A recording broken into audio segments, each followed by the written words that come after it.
Hello friends, welcome back to my channel. இன்றைக்கி நம்ம என்ன பார்க்க போகிறோம் அப்படின்னா 2 மினிட்ஸில் எப்படி ஒரு பர்கர் வீட்டில் ரெடி பண்ணலாம் அப்படின்ட்டு பார்க்கலாம் வாங்க. முதல்ல அதுக்கு தேவையான பொருட்கள் என்னென்ன பார்த்துக்கோங்க.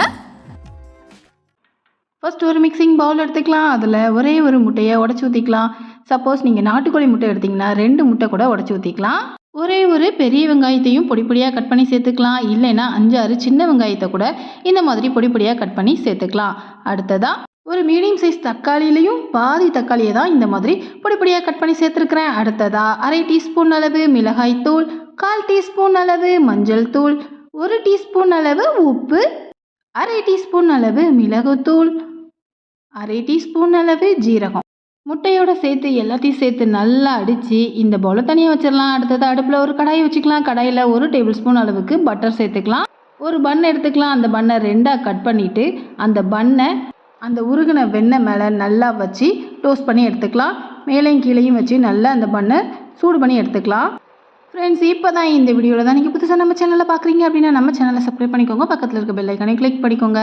பன்னை இந்த மாதிரி சூடு பண்ணி தனியாக எடுத்து வச்சுட்டு அதே கடாயில் 1 டீஸ்பூன் அளவுக்கு வெண்ணெய் சேர்த்துக்கலாம்.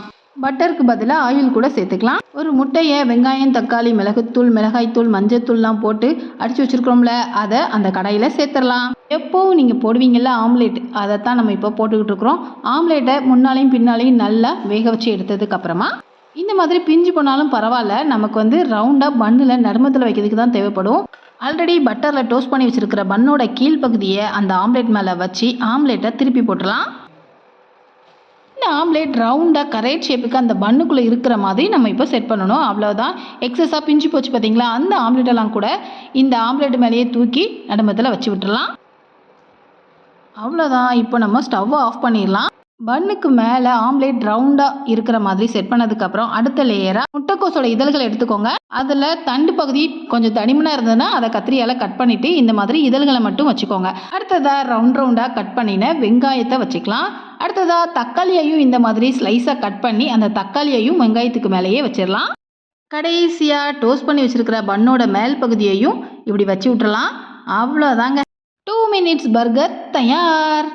உங்கள் வீட்டில் இருந்தால் இல்லை உங்களுக்கு பிடிக்கும் அப்படின்னா tomato ketchup, mayonnaise, chilli sauce அதெல்லாம் கூட மேலே உள்ள பன்னுலையோ இல்லை கீழே உள்ள பன்னுலையோ உள்புறத்தில் அதெல்லாம் கூட தடவிக்கலாம்.